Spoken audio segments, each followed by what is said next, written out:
Hello friend, मैं माही स्वागत करती हूँ हमारे चैनल पीएडी वाले साहित्य अकेडमी में। फ्रेंड्स, एमसीक्यू हम कर रहे हैं। आज का जो हमारा एमसीक्यू होने वाला है ये है आधुनिक काल पे। और आधुनिक काल में मैंने पहला वीडियो भारतेंदु युग का बना दिया था और ये हमारा द्विवेदी युग है। इस एमसीक्यू के माध्यम से हम पूरे चैप्टर को रिवीजन करने का कोशिश करेंगे। इसके साथ साथ अगर आप टीजीटी, पीजीटी, यूजीसी नेट या फिर किसी भी सेट एग्ज़ाम्स की तैयारी कर रहे हैं और इसके साथ साथ अगर आप किसी भी हिंदी एग्ज़ाम की तैयारी कर रहे हैं तो आप मेरे साथ जुड़ सकते हैं। मेरी ये क्लास आपके लिए एग्ज़ाम के लिए महत्वपूर्ण होंगी। ठीक है, तो देखते हैं सबसे पहला क्वेश्चन कौन सा है। और सबसे पहला क्वेश्चन है कि निम्नलिखित में से द्विवेदी युग को किसने जागरण सुधार काल की संज्ञा दी है, ये बताना है। यहाँ है आचार्य रामचंद्र शुक्ल, महावीर प्रसाद द्विवेदी, डॉक्टर नागिन, इनमें से कोई नहीं। इसका आंसर क्या हो जाएगा? इसका आंसर हो जाएगा ऑप्शन नंबर 3। ठीक है, अब देखते हैं यहाँ पे इनकी थोड़ी सी व्याख्या हम देख लेते हैं जो हमारे लिए बहुत यूज़फुल है। द्विवेदी युग नामकरण आचार्य महावीर प्रसाद द्विवेदी के नाम पर हुआ है। इसका समय जो माने से हर एक विद्वान अलग अलग मानते हैं, लेकिन अगर बेसिकली हम बात करेंगे तो 1900 से 1918 ईस्वी। ठीक है, इसके बाद आचार्य रामचंद्र शुक्ल इसका काल निर्धारण करते हैं सन 1893 से 1918 तक, कहते हुए इन्होंने क्या नाम दिया? नई धारा द्वितीय उत्थान। और प्रथम उत्थान हमारा क्या था? भारतेंदु युग। द्वितीय उत्थान द्विवेदी युग। थोड़ी सी यहाँ से और देखते हैं हम कुछ इसकी विशेषता में। द्विवेदी युग महावीर प्रसाद द्विवेदी के नाम पे हुआ था। द्विवेदी युग का समय यहाँ पे दिया गया ये है। आचार्य रामचंद्र शुक्ल ने इसे नई धारा का द्वितीय उत्थान दिया है। डॉक्टर नागेंद्र ने द्विवेदी युग को जागरण सुधा काल की संज्ञा दी है। सरस्वती पत्रिका के प्रकाशन वर्ष से द्विवेदी युग का आरंभ स्वीकार किया गया, यानी कि 1900 से पत्रिका का प्रारंभ होता है। और महावीर प्रसाद द्विवेदी इसका संपादन कब करते हैं? 1903 में करते हैं और शायद 1903 से 1920 तक करते हैं। फ्रेंड्स, आप लोग एक बार देख लीजिएगा। हाँ, और सरस्वती पत्रिका के महत्व को रेखांकित करते हुए 20वीं शताब्दी के आरंभिक चरण का विश्वकोश कहा जाता है। किसको? सरस्वती पत्रिका को। ठीक है, तो यहाँ से ये कुछ इम्पोर्टेंट हो गए। अब हम नेक्स्ट क्वेश्चन से देखेंगे कि निम्नलिखित में से द्विवेदी युग की साहित्यिक प्रवृत्तियों में कौन सी नहीं है, ये बताना है। ठीक है, इतिवृत्तात्मकता, राष्ट्रीयता की नवीन धारणा, नैतिकता का आदर्शवाद, साहित्य की सौउद्देश्य को तोड़ना। तो इसका कौन सा नहीं होगा? तो आप यहाँ पे देख रहे हैं साहित्य की सौउद्देश्यता को बढ़ाने की बात करेगी, ना कि तोड़ने की। तो ऑप्शन नंबर कौन सा हमारा गलत हो जाएगा, यानी कि इसका सही आंसर हो जाएगा ऑप्शन नंबर 4, जो कि इनकी प्रवृत्तियों में सम्मिलित नहीं है। अब थोड़ी सी इसकी इन प्रवृत्तियों को देख लेंगे फ्रेंड्स। द्विवेदी युग की प्रमुख साहित्यिक प्रवृत्तियों में आ जाएंगे क्या? राष्ट्रीयता की नवीन धारणा, जिसके अंतर्गत भारतेंदु युग की निश्चित राष्ट्रीयता से अलग अलग राष्ट्रीय भावना, ठीक है, भारतेंदु युग से ही देश प्रेम, अतीत गौरव की भावना अभिव्यक्त हुई है। इतिवृत्तात्मकता की अगर हम बात करेंगे फ्रेंड्स, इसके अंतर्गत क्या क्या आते हैं? अधिकांश रचनाएं इतिवृत्तात्मक ढेरे पर लिखी गई थी।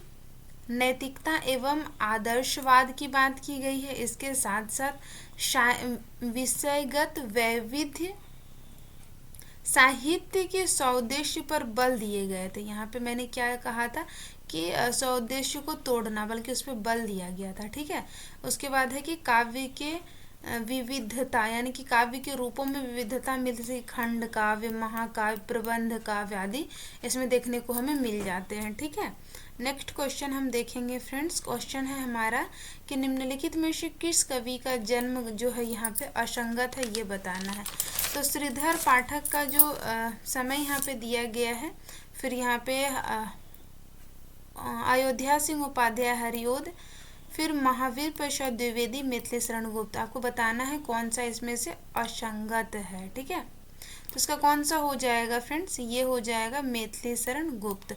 इनका समय कब आता है फ्रेंड? 1886 से 1964, यानी कि यहाँ पे जन्म, यहाँ पे निधन, यानी कि इसीलिए इनका समय हो जाता है। यहाँ पे श्रीधर पाठक का दिया गया, यहाँ हरिओद का, यहाँ पे महावीर प्रसाद द्विवेदी का। इसका सही आंसर क्या हो जाएगा फ्रेंड्स? आप लोग यहाँ पे लिख सकते हैं 1886 ठीक है, से इतना होगा। ठीक है, नेक्स्ट हम देखेंगे, नेक्स्ट हमारा क्वेश्चन है, इसमें कुछ व्याख्या करने का था नहीं फ्रेंड्स, इसलिए मैंने इसका यहाँ पे समाधान नहीं रखा था, यानी इनकी व्याख्या नहीं रखी थी।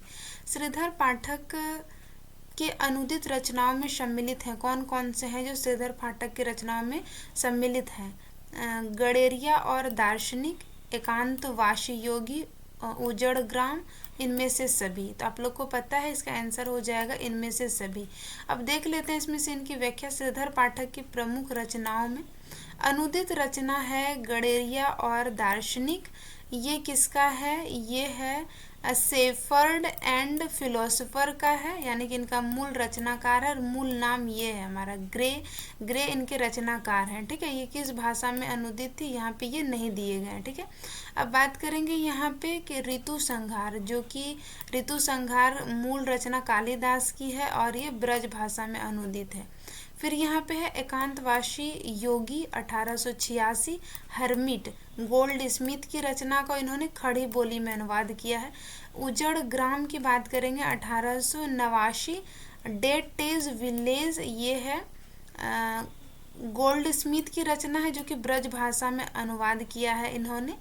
और शांत पथिक की बात करेंगे 1902 ईस्वी में, ट्रैवलर के नाम से गोल्ड स्मिथ का है खड़ी बोली में। ठीक है, तो यहाँ से ये हमारा काफ़ी इम्पॉर्टेंट है फ्रेंड्स, इसको ज़रूर से ज़रूर लिख लीजिएगा या फिर याद कर लीजिएगा। मैंने यहाँ पे इतने सारे टॉपिक्स ले लिए हैं इनकी जो कि बहुत ही यूज़फुल हैं सारे। ठीक है, नेक्स्ट हमारा क्वेश्चन है कि निम्नलिखित में से हरिओद द्वारा रचित प्रिय प्रवास का सर्ग है कितना बताना है? 15, 18, 17 या फिर 10। तो आप लोग को पता है कितने सर्ग हैं, तो हो जाएगा ऑप्शन नंबर 3, 17। अब देखते हैं यहाँ पे प्रिय प्रवास 1914 ईस्वी में 17 सर्ग है। कृष्ण के मथुरा जन्म से लेकर हम बोल सकते हैं ब्रज से लेकर मथुरा जाने तक की कथा का वर्णन इसमें किया गया है। ठीक है, इसके साथ साथ परिजात भी इनका है 15 सर्गों में। 1940 ईस्वी में मुख्य रूप से इनकी कविता का संकलन किया गया। ये सारी किसकी रचना है?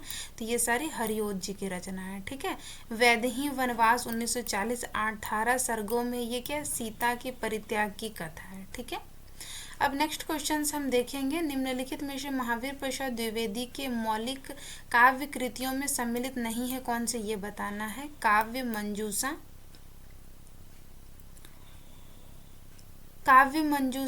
सुमन, और यहाँ पे होगा फ्रेंड, यहाँ बिंदा है एक, गंगा लहरी, कन्या कुब्जा, अवला विलाप। तो इसकी कौन सी है जो मौलिक नहीं है ये बताना है। ठीक है, तो यहाँ पे हो जाएगा इसका आंसर गंगा लहरी, इनकी मौलिक नहीं है। गंगा लहरी क्या है? इनकी अनुदित रचना है। अब थोड़ी सी देख लेते हैं फ्रेंड्स इनकी कौन कौन सी मौलिक और अनुदित रचना है। महावीर प्रसाद द्विवेदी का समय क्या आता है आप लोग को मैंने ऊपर बता ही दिया है। और देखते हैं यहाँ पे इनकी मौलिक रचना में आते हैं काव्य मंजूषा, सुमन, कन्या कुब्ज, अवला विलाप, देवी स्तुति शतक, कन्या कुब्ज, वली वृतम, फिर है कवित कलाप। ये इनकी क्या हो गई? मौलिक। अब यहाँ देखिए इन्होंने जिसका अनुवाद किया, अनुदित यहाँ पे दिए गए हैं, है कि अनुदित में है विनय विनोद, विहार वाटिका, ऋतु तरंगिनी, गंगा लहरी। गंगा लहरी मैंने ऊपर में बताया कि वो अनुदित था, मौलिक नहीं था। और स्नेह माला, कुमार संभव सार, ये कुमार संभव सार ये इनकी अनुदित रचना हो गई। ठीक है, तो आप इनको देख लीजिएगा फ्रेंड्स। ठीक है, नेक्स्ट हमारा क्वेश्चंस हो जाएंगे 7 नंबर क्वेश्चंस होगा, मैंने यहाँ पे नंबरिंग नहीं किया है, ये 7वां नंबर हमारा क्वेश्चंस होगा। यहाँ देख लेते हैं एक बार। अच्छा, यहाँ पे नंबरिंग नहीं है, हाँ 5 हो गया, ये हमारा 6 था, ये हमारा हो जाएगा 7। ठीक है, तो ये है कि निम्नलिखित में से हिंदू 1925, राजा प्रजा 1956, भारत भारती 1912 किसकी रचना है ये बताना है, ठीक है। महावीर प्रसाद द्विवेदी, मैथिली शरण गुप्त, राम नरेश त्रिपाठी, इनमें से कोई नहीं। इसका क्या सही आंसर होगा बताना है। तो ये किसकी रचना है, तो ये है मैथिली शरण गुप्त जी की रचना, हिंदू, राजा प्रजा, भारत भारती, ठीक है। अब थोड़ी सी इनकी मैथिली शरण गुप्त की और सारी रचनाओं को यहाँ पे हम देख लेंगे फ्रेंड्स, ठीक है। मैं थोड़ा सा यहाँ पे जूम कर देती हूँ, शायद आप लोग को इससे बेटर दिखेंगे। एक एक करके मैं यहाँ पे बताऊंगी। तो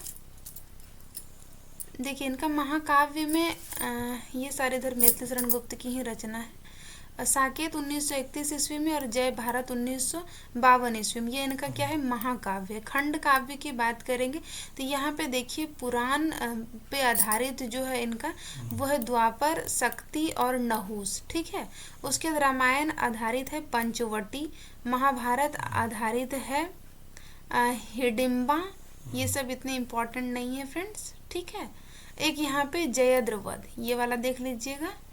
फिर उसके बाद ऐतिहासिक में रंग में भंग 1909, ये इसको देख लीजिएगा। सिद्धराज 1936, ये इम्पॉर्टेंट है। चरित्रात्मक के आधार पर, यानी कि किसी के चरित्र को लेकर जो लिखा गया है, इसमें इम्पॉर्टेंट है यशोधरा, जो कि पता है कि 1932 ईस्वी में, आप लोग इनके बारे में जानते होंगे, यशोधरा। और विष्णु प्रिया, ये भी इम्पॉर्टेंट है। और रत्नावली, ये भी इम्पॉर्टेंट है, ठीक है। फिर यहाँ पे है वर्णात्मक रूप में लिखा गया किसान और अजीत, ये इतना इम्पोर्टेंट नहीं, इसको नहीं देखिएगा, ठीक है। बाकी ये सब जो मैंने टिक किया है इनको लिख लीजिएगा फ्रेंड्स, ठीक है। ये सब काफ़ी इम्पोर्टेंट है। उसके बाद गीति काव्य की दृष्टि से अगर हम देखेंगे तो स्वदेश संगीत इम्पॉर्टेंट है, झंकार इम्पॉर्टेंट है, बैतालिक इम्पॉर्टेंट है। और देखेंगे मुक्त उच्छ्वास देख लीजिएगा, एक उच्छ्वास नाम से किसी और की भी रचना है, इसीलिए उच्छ्वास को देख लीजिएगा एक, ठीक है। उसके बाद निबंध विवरण शैली से बात करेंगे तो भारत भारती 1912, ये इम्पॉर्टेंट है ही, इसमें तो कोई दो मत है नहीं। और ऐसे भी मैंने शायद मैथिली शरण गुप्त की रचनाओं को ट्रिक से याद करवाया है क्रम वाइज, तो उसको भी आप लोग देख सकते हैं फ्रेंड्स, ठीक है। अब ये तो मैंने यहाँ पे देख लिया मैथिली शरण गुप्त को, ठीक है। अब देखते हैं हम दूसरा हमारा ऑप्शन क्या था। अब यहाँ पे देखते हैं राम नरेश त्रिपाठी का है, इसका है मिलन 1917 में, स्वप्न 1929 में और पथिक 1920 में। मानसी इनकी फुटकल कविताओं का संग्रह है फ्रेंड्स, ठीक है। तो ये चार इनका भी इम्पोर्टेंट है, इसको भी लिख लीजिएगा या फिर आप लोग को पता भी होगा। अब थोड़ा सा हम यहाँ पे मैथिली शरण गुप्त की कुछ विशेषता को देख लेते हैं। इसमें थोड़ा सा कम जूम करूँ मैं, हाँ। यहाँ पे है मैथिली शरण गुप्त की पहली कविता हेमंत 1905 में सरस्वती पत्रिका में प्रकाशित हुई। इसका पहला काव्य संग्रह रंग में भंग 1909 ईस्वी में प्रकाशित हुई, ठीक है। मैथिली शरण गुप्त जो है रसिकेंद्र नाम से ब्रज भाषा में कविता करते थे, ये इम्पॉर्टेंट है फ्रेंड्स, इसको जरूर से जरूर देख लीजिएगा, ठीक है। उसके बाद गुप्त जी मधुप उपनाम से बांग्ला रचनाओं का अनुवाद किया, ये भी इम्पोर्टेंट है। गुप्त जी की पहली महत्वपूर्ण काव्य कृति में भारत भारती आती है, जो उनके यश का आधार बनी थी। गुप्त जी के संबंध में आचार्य रामचंद्र शुक्ल क्या लिखते हैं कि पहल हिंदी प्रेमियों का सबसे अधिक ध्यान खींचने वाली पुस्तक भी यही है। यानी कौन सी, यही है, भारत भारती के बारे में बात कर रहे हैं। इनकी लोकप्रियता का आलम यह रहा कि इसकी प्रतियां रातों रात खरीदी गई। ये किसका कथन है, ये बहुत इंपॉर्टेंट है फ्रेंड, इसको देख लीजिएगा, ठीक है। ये आचार्य रामचंद्र शुक्ल जी का है। अब नेक्स्ट क्वेश्चन की हम बात करेंगे, थोड़ा सा मैं इसको ये कर लूँ, हाँ हो गया। नेक्स्ट क्वेश्चन है हमारा 8वां नंबर, निम्नलिखित में से किस रचना का पुराना नाम ब्रजांगना विलाप है, ये बताना है फ्रेंड्स, ठीक है। ऑप्शन है रस कलश, प्रिय प्रवास, वैदेही वनवास और चुभते चौपदे। इसका कौन सा हो जाएगा फ्रेंड्स आंसर, मुझे उम्मीद है आप लोग को पता होंगे, ये सब बहुत आसान सब क्वेश्चन है। ये हो जाएगा प्रिय प्रवास, ठीक है। अब प्रिय प्रवास के बारे में मैंने ऊपर बता ही दिया था, यहाँ पे 1914 ईस्वी इनका प्रकाशन, जो भी इनकी थोड़ी सी विशेषता मैं यहाँ पे बता दूँ प्रिय प्रवास के बारे में। प्रिय प्रवास खड़ी बोली का प्रथम महाकाव्य माना जाता है। हालांकि आचार्य रामचंद्र शुक्ल जी जो है वो प्रिय प्रवास को महाकाव्य नहीं मानते हैं। ठीक है, यहाँ पे दोनों बात हो गई, माने जाते हैं लेकिन कौन नहीं मानते, शुक्ल जी। प्रिय प्रवास का पहला नाम क्या था, ब्रजांगना विलाप था। रस कलश जो हरिओद जी की ही रचना है फ्रेंड्स, जो कि ब्रज भाषा में एक रीति ग्रंथ है। इसको देखिएगा, वैदेही वनवास में क्या, वैदेही वनवास हरिओद जी की रचना, ये सारी हरिओद जी के बारे में ही है। ठीक है, इसको लेकर ऐसा नहीं कि कंफ्यूजन में रहिएगा आप लोग। सीता की परित्याग की कथा का वर्णन है, मैंने ऊपर भी बताया। हरिओदकृत चुभते चौपदे चोखे चौपदे जो है मुहावरेदार भाषा में लिखी गई है। अब बात करेंगे कि गणपति चंद्र गुप्त जी जो हैं, इन्होंने इसे क्या कहा है, आधुनिक काल का सूरदास कहा है। तो एक इम्पॉर्टेंट ये भी हो गया कि आधुनिक काल का सूरदास किसे कहा जाता है, हरिओद को किसने कहा है, गणपति चंद्र गुप्त ने कहा है। ठीक है, यहाँ से हमारे बहुत सारे डाउट्स क्लियर हो गए हैं। नेक्स्ट क्वेश्चन पे हम बढ़ेंगे। निम्नलिखित ज़्यादा क्वेश्चंस नहीं है फ्रेंड्स, और ये आपके एग्जाम के लिए बहुत यूजफुल है, वीडियो के साथ बने रहिएगा। निम्नलिखित में से महावीर प्रसाद द्विवेदी को किसने कहा कि हम पंडित महावीर प्रसाद द्विवेदी को पद रचना की एक प्रणाली के प्रवर्तक के रूप में पाते हैं। ऑप्शन है हमारा रामचंद्र शुक्ल, डॉक्टर नागेंद्र, बच्चन सिंह, इनमें से कोई नहीं। तो 9 नंबर का आंसर क्या हो जाएगा फ्रेंड्स हमारा, ये आचार्य रामचंद्र शुक्ल अपने हिंदी साहित्य के इतिहास में भी कहते हैं, ये हो जाएगा आचार्य रामचंद्र शुक्ल। थोड़ा सा देखते हैं इसका। आचार्य रामचंद्र शुक्ल ने महावीर ये मैंने ऊपर रखा है, वही चीज़ों को यहाँ पे है। महावीर प्रसाद द्विवेदी की अनुदित तथा मौलिक ग्रंथों की संख्या कितनी है, 80 है। महावीर प्रसाद द्विवेदी का ही ये कोटेशन है, इम्पॉर्टेंट है कविता को लेकर। कविता का विषय मनोरंजक एवं उपदेशजनक होना चाहिए। युग के किनारे केली कोतूहल का अद्भुत वर्णन बहुत हो चुका, ना परकियाओं पर प्रबंध लिखने की अब कोई आवश्यकता होगा फ्रेंड्स यहाँ पे। ठीक है, देख लीजिए, आवश्यकता है, और ना ही स्वीकियाओं पर गतागत की पहेलियां बुझाने की। चीटी से लेकर हाथी प्रिया, चीटी से लेकर हाथी तक, भिक्षुक से लेकर राजा मनुष्य से लेकर पर्वत मनुष्य, बिंदु से लेकर समुद्र, पर्याप्त जल, अनंत आकाश, अनंत पृथ्वी, अनंत पर्वत, सभी पर कविताएं हो सकती। मतलब इनका ये सारा कोटेशन कहने का मतलब था कि कविता हम सबके ऊपर लिख सकते हैं। ठीक है, नेक्स्ट क्वेश्चन है फ्रेंड्स हमारा, है कि द्विवेदी मंडल के कवियों में सम्मिलित नहीं है। कौन है द्विवेदी मंडल के कवियों में सम्मिलित, बताइएगा आप लोग। हो जाएगा, हरिओद जी हैं, श्रीधर पाठक हैं, मैथिली शरण गुप्त हैं, और रामचरित उपाध्याय हैं। तो कौन सा हो जाएगा फ्रेंड्स, तो आप लोग को पता है कि ये श्रीधर पाठक जो है ये द्विवेदी मंडल के कवि के अंतर्गत नहीं आते हैं। तो देखते हैं इनका क्या है, यहाँ पे इम्पॉर्टेंट है फ्रेंड्स, ये द्विवेदी मंडल के कवि और ये द्विवेदी मंडल के बाहर के कवि, ये स्वच्छंदतावादी कवि। देखते हैं, द्विवेदी मंडल में हरिओद जी आते हैं, महावीर प्रसाद द्विवेदी जी आते हैं, मैथिली शरण गुप्त आते हैं, रामचरित उपाध्याय जी आते हैं, और गिरधर शर्मा नवरत्न आते हैं। ठीक है, देन उसके बाद बात करेंगे द्विवेदी मंडल के बाहर के अंतर्गत कौन कौन से आते हैं। तो ये हैं नाथूराम शर्मा शंकर, लाला भगवान दीन, रॉय देवी प्रसाद पूर्ण, कामता प्रसाद गुरु, गया प्रसाद शुक्ल स्नेही। अब स्वच्छंदतावादी बहुत इंपॉर्टेंट है, इनको देख लीजिएगा, यहाँ पे 3 आ जाते हैं, मुकुटधर पांडे, राम नरेश त्रिपाठी और श्रीधर पाठक। मुझे उम्मीद है फ्रेंड्स ये सारे आपके एग्जाम्स के लिए बहुत यूजफुल होंगे। यहाँ से हमारे क्वेश्चंस बनते हैं, अगर यहाँ से क्वेश्चंस नहीं बनेंगे तो कहाँ से बनेंगे, सोच के देखिए। नेक्स्ट हमारा आ जाता है कि निम्नलिखित में से भारत भारती के संबंध में किस विद्वान ने कहा, किस विद्वान ने कहा है कि भारत भारती के विषय में, ये कोटेशन है फ्रेंड्स, हिंदी भाषा भाषी क्षेत्र में इतने व्यापक स्तर पर राष्ट्रीय सांस्कृतिक चेतना जगाने का जो काम अकेले भारत भारती ने किया, उतना अन्य पुस्तकों ने मिलकर भी नहीं किया। किसने कहा है फ्रेंड्स, आचार्य रामचंद्र शुक्ल, बच्चन सिंह, हजारी प्रसाद द्विवेदी और डॉक्टर नागेंद्र। तो इसका आंसर क्या हो जाएगा फ्रेंड्स, ऑप्शन नंबर 2 हो जाएगा। ठीक है, बच्चन सिंह का ये कोटेशन है। देखते हैं यहाँ पे भारत भारती के समय, भारत भारती का प्रकाशन 1912, ये बता दिया है मैंने। ठीक है, रचनाकार मैंने ऊपर ही सब कुछ बता दिया है, गुप्त जी हैं, मैथिली शरण गुप्त। अब यहाँ पे बात करते हैं कि भारत भारती रचना मुसद्दशे हाली तथा ब्रज मोहन दैत्री कैफी कृत भारत दर्पण की रचना है कि प्रेरणा अर्थात प्रतिक्रिया स्वरूप मानी जाती है, यानी कि इनकी प्रतिक्रिया से ये भारत दर्पण की प्रतिक्रिया से भारत भारती लिखी गई है। भारत भारती की कथा वस्तु 3 भागों में बांटी गई, अतीत खंड, वर्तमान खंड और भविष्य खंड। अब बात करते हैं थोड़ा सा, यहाँ पे मैं थोड़ा सा इसको जूम कर लूँ, थोड़ा सा और अच्छा दिखेगा फ्रेंड्स आप लोग को।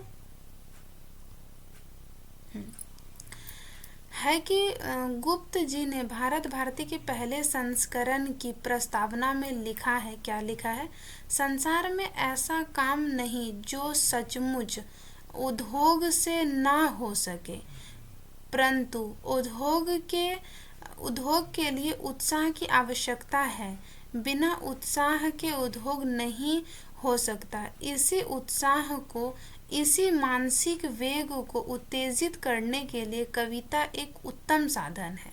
दूसरा कहा है इन्होंने भारत भारती के पहले संस्करण में ही, क्या कहा है, मेरा विश्वास है कि जब तक हमारी बुराइयों की तीव्र आलोचना ना होगी तब तक हमारा ध्यान उनको दूर करने की ओर समुचित रीति से आकृष्ट ना होगा।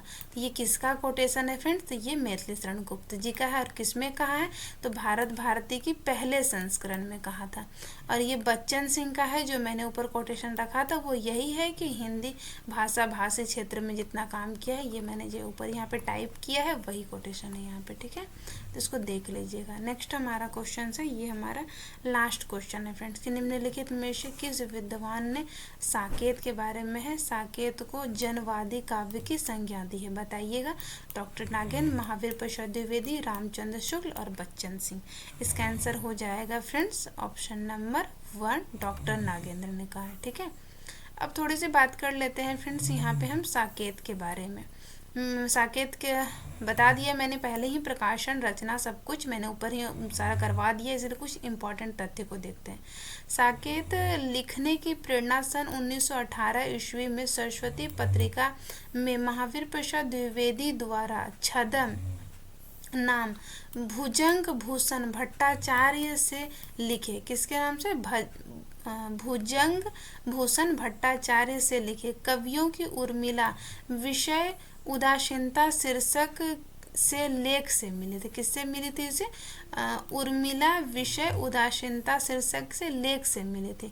अब यहाँ बात करते हैं महावीर प्रसाद द्विवेदी, यह लेख महावीर प्रसाद द्विवेदी का यह लेख था जिसको पढ़ने के बाद मैथिली शरण गुप्त ने साकेत लिखी थी। ठीक है, मैथिली शरण गुप्त का यह लेख रविंद्रनाथ टैगोर के लेख काव्येर उपेक्षित से प्रभावित था। ठीक है, साकेत शब्द पाली भाषा का शब्द है जिसका अर्थ क्या होता है, अयोध्या होता है। साकेत को डॉक्टर नागेंद्र ने जनवादी काव्य की संज्ञा दी है। साकेत राम कथा पर आधारित राम को यहाँ आधुनिक मानव के रूप में प्रस्तुत किया गया है।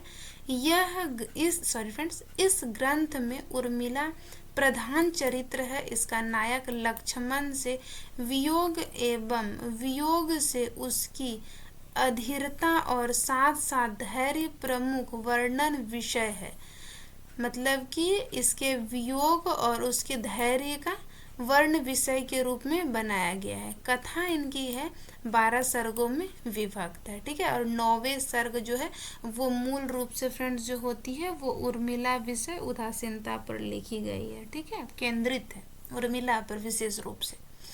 तो ये मैंने कुछ यहाँ पे 12 क्वेश्चंस लिए हुए थे जो आपके एग्ज़ाम के लिए यूज़फुल होंगे। नेक्स्ट जो हमारा होगा वो छायावाद से संबंधित होगा। और आप किसी भी हिंदी एग्ज़ाम्स की तैयारी कर रहे हैं फ्रेंड्स, तो आप प्रीवियस उठा के देखिएगा, यहाँ से आपके क्वेश्चंस बनेंगे ही बनेंगे, क्योंकि ये सब मोस्ट इम्पॉर्टेंट है। अगर यहाँ से नहीं बनेंगे तो कहाँ से बनेंगे, सोचने वाली बात है। ठीक है, ये सारे राइटर, ये सारी रचना बहुत इम्पॉर्टेंट है। उम्मीद है ये क्लास आपके एग्ज़ाम के लिए यूजफुल रहेंगे। तो वीडियो के साथ बने रहने के लिए फ्रेंड्स बहुत बहुत धन्यवाद।